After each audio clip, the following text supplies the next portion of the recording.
Hello everyone, আসসালামু আলাইকুম। কেমন আছেন সবাই? আলহামদুলিল্লাহ, আল্লাহর রহমতে আমরা ভালো আছি সবাই। এই তো দুপুরে রান্নাবান্না করার জন্য বড় আম্মু আর আমি চলে এসেছি। আজকে রান্না করছি চিনার হাঁসের গোশ আর হচ্ছে ঢেঁড়স ভাজি আর ঈদের গোশ, গরুর গোশ এখনও আছে। এই তো এগুলি দিয়ে আজকে আমাদের খাওয়া দাওয়া।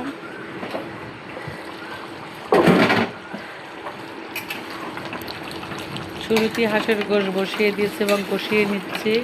আর বড় আম্মু পাশে আলুগুলো ভেজে রেখে দিয়েছে বসে দেবে বলে। এই যে আলুগুলো ভেজে রেখেছে।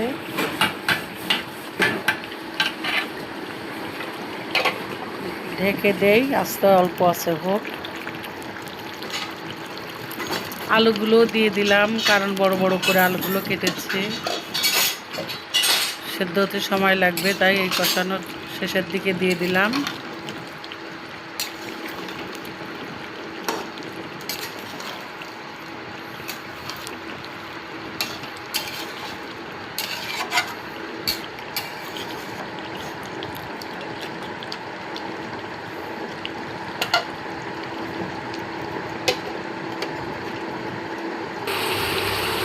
এর পাশে ফ্রাই প্যানে পেঁয়াজ বেরেস্তা করে নিচ্ছি।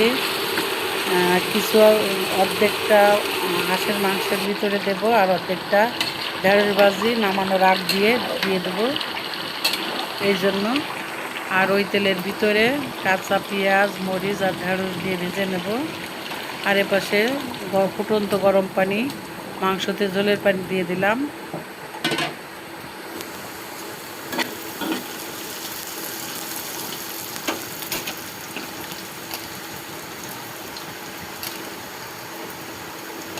ভালো করে নেড়ে ঢেকে দেব।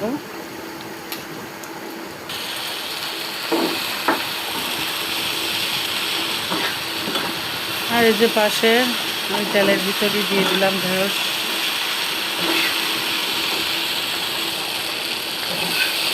এখন কিছু ভাজা বেরেস্তা দিয়ে দেব, কারণ ঢেঁড়স ভাজিটা হয়ে গেছে, নামিয়ে নেব। অর্ধেকটা দিয়ে দেবো, আর অর্ধেকটা ভাজা গরম মশলা জিরে গুঁড়োর সঙ্গে হাঁসের মাংস দিয়ে দেবো। এই তো বন্ধুরা, এই হচ্ছে আজকে আমাদের রান্নাবান্না। ছোট্ট একটা ভিডিও শেয়ার করলাম। যদি আমার ভিডিও ভালো লেগে থাকে তাহলে আমার চ্যানেলটিকে সাবস্ক্রাইব করে পাশে থেকে উৎসাহিত করবেন। আমার ঢেঁড়স ভাজি ডান, আর অল্প আছে, চুলোর পরে মাংসটা রেখে দেবো।